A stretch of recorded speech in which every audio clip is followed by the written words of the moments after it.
So yeah, I was going to talk to you about staff collaboration and reducing teacher workload using Microsoft Teams. I don't know, can you share my screen? Is that going live at the moment? Yeah, you're live, Tony. Okay, great.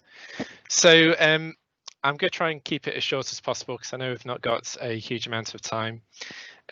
So I will go through it really quickly, but I'll also provide you with some links so you can find out more at a later date if you wanted to. So if you have got a camera on your phone, there's some QR codes on the screen now. So we've got some links to our Twitter community, our Facebook group, our YouTube channel, lots of videos on there, little help guides on how to use Microsoft Teams and SharePoint, and also our monthly newsletter of lots of tips and guides as well that you can sign up to. So at CloudDesignBox, we automate Microsoft Teams, and we also help teachers get good user adoption over long term. And we've also got a number of free events here as well. So if you do want to find out more, we've got a range of free events about finding out how you can centralize resources, how you can save teacher time, and lots of other topics. So feel free to have a look at those on our website as well. So what we're going to go through today is how we can use Teams with best practice to help save teacher time, and also to get a range of other benefits as well, by not duplicating workloads, by improving the quality of the materials that we use in the classroom as well, making sure that our senior leaders are confident that work is being set, and also in terms of student benefits, they're going to get more consistent experience if we do everything in the same way and we centralize our resources. So what we're going to cover today, I'm going to go through using subject sites for collaboration. So hopefully saving you a bit of time by not duplicating workload, sharing that work burden with the other people in your department, integrating subject resources with class teams. So how you can actually bring those centralized resources into each individual class team area. How you can also work together as a MAT, as a multi-academy trust, across a range of different schools, again, hopefully improving standards and sharing resources and best practices together. How you can collaborate across those different schools, and also analytics for senior leaders. So I'm going to jump straight into a demo for you. So hopefully you can see my screen.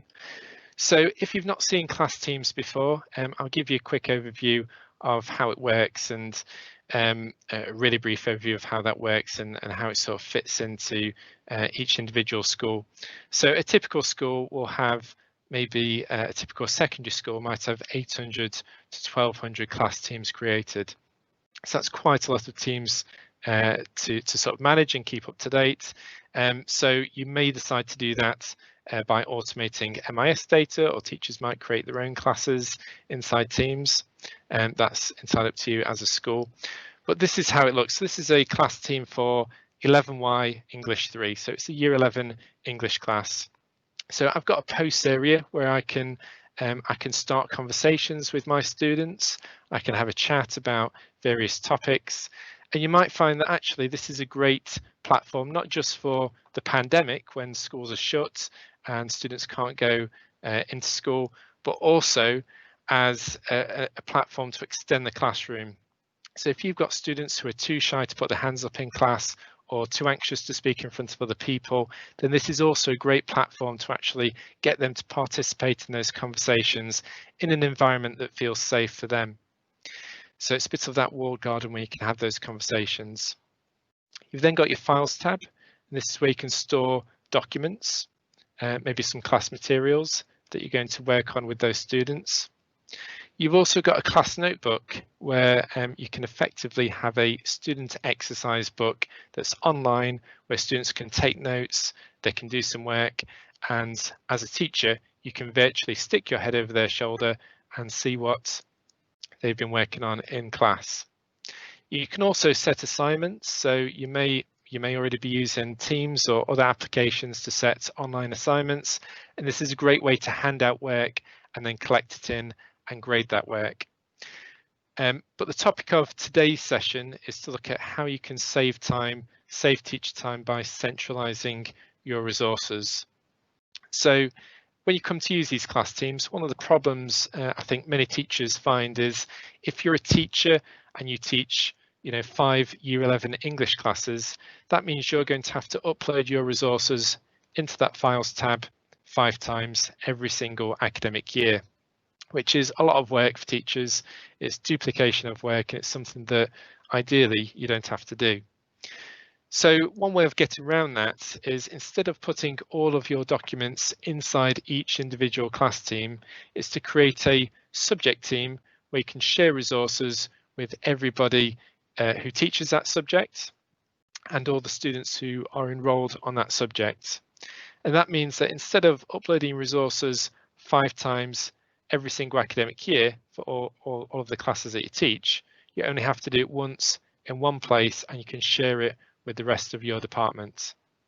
So if I jump into one of these subject teams that I've already prepared here, so this is my English subject team. Now I can collaborate with other people in my department here. So I can have my departmental meetings in here. I can store some staff only resources in here. And this is that single place where I can store all those staff resources for English. But I've also got a student resource area where I can also store resources that are going to be student facing. So this is the way that we've set up this central English team. So the idea is that all my resources go into this area. The head of department can keep track of the quality of those resources and make sure that they're maintained to a certain standard. And as a teacher, we only have to make those resources once. So a teacher can make some resources, another teacher can use them, and I've got that central resource area for all of those documents. Now you might have had something similar in the past when you've used shared drives in school, where you've shared all of your resources in one particular area. But when you move to Teams, you sometimes find that those places sort of disappear, and you're left with all these individual class teams. Now, if you do have those central resource areas, what you can do is on every single one of these English teams that you teach, you can click the plus button and you can add in a tab for a document library on another site. And that's what I've done here, is I've actually added a tab into my central English resource area and grabbed the documents from there.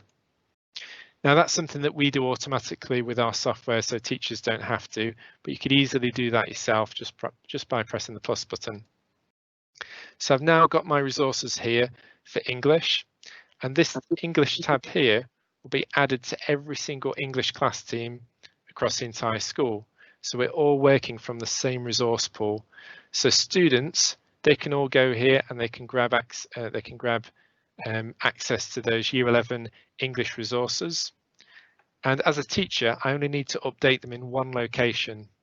I only need to update those resources in the English team, and it will automatically filter through to all of those class teams. So hopefully saving you a lot of time by not having to duplicate those resources, not having several versions in different places, not emailing documents around.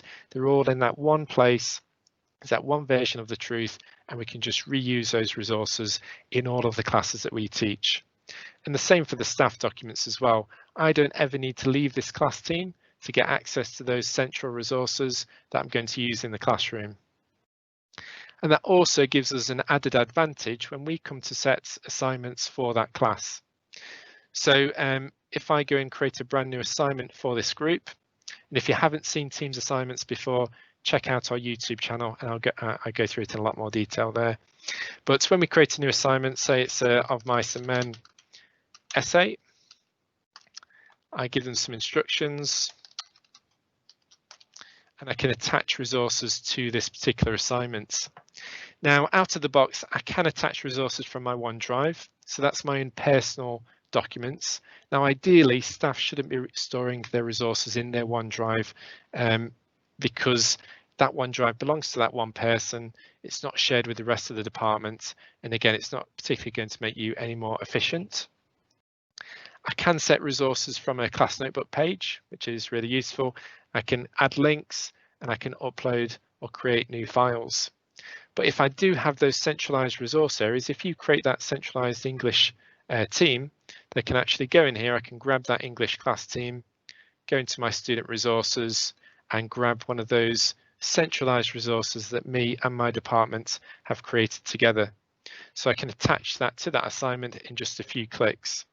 So again, hopefully that saves you time rather than having to find that document in SharePoint or on one of your shared drives and download it. Then you've all got it in that one place in the cloud.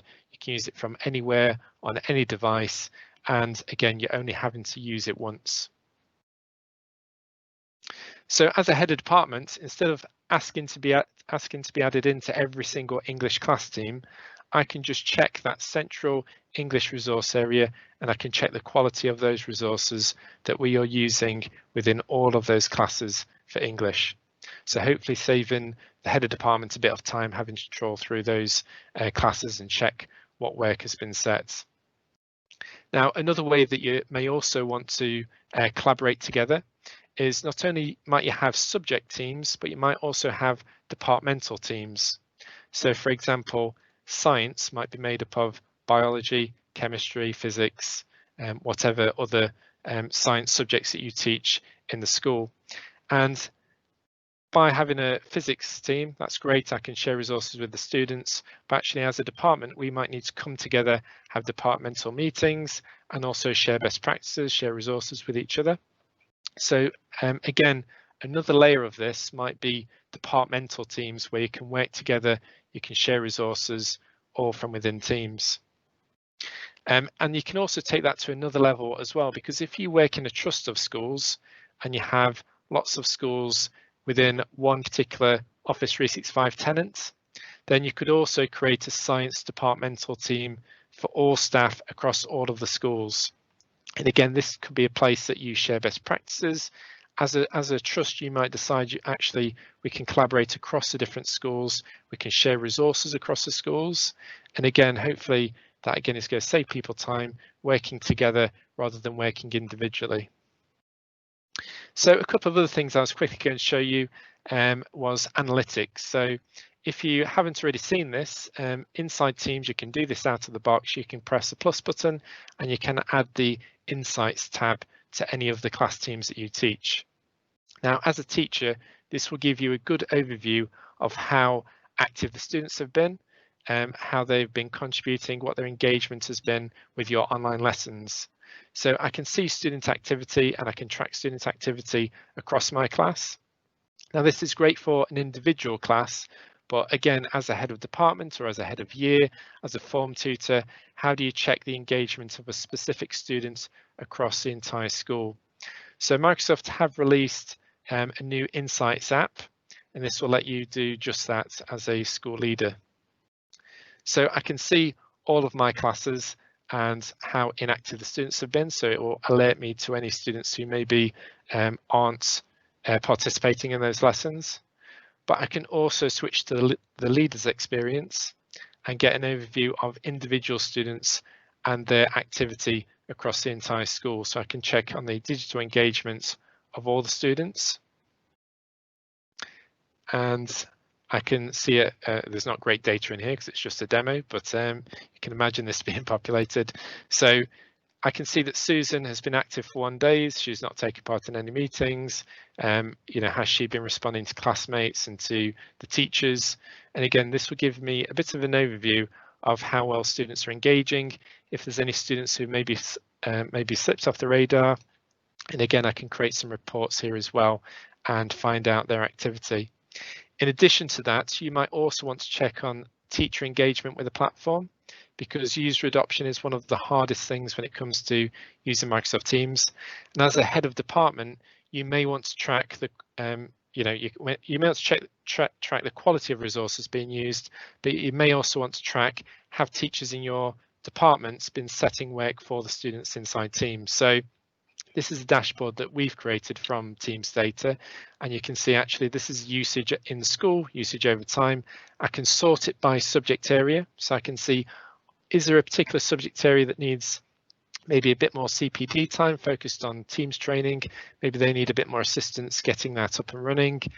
And I can even drill down into an individual subject area or an individual class and I can see what work has been set for that class. So again, as a head of department, I can save time by not having to go into every single individual class team and check on the quality and check that work is being set for those classes. I can see it in one place, I can see it at a glance, and again, hopefully saving me a bit of time. So I've gone through that incredibly quickly because I know we haven't got a great amount of time, but hopefully that's been useful. We have got longer videos on our YouTube page, so I will share the link with that again. So again, if you want to point your camera at any of these links, you can check out our videos on YouTube where we go through things a bit slower in more detail. And those are our contact details as well. If you want to find out more about what we do in terms of automating Teams and helping your teachers adopt it and CPD certified training for them, then those are our contact details on the screen. Have we got any questions that have been posted? So let me have a quick look. There's none come in yet, Tony. I mean, I would have loads of questions for you, but I've got you on speed dial, so yeah. Expect a call. But if any more come through, I know you've got to rush off, but if I can't answer them, I may pass them your way. Yeah, and feel free to ping us on, Twitter and Facebook as well. We tend to check that quite often as well. So if you have any quick questions, feel free to send them across to us on social media. Brilliant. Well, thank you very much, Tony. That was brilliant. I know we've got all of that stuff. There's some comments coming in actually saying how that will be very time saving, which absolutely it will. So thank you again, Tony, and take care. Yeah, thanks a lot, Mark.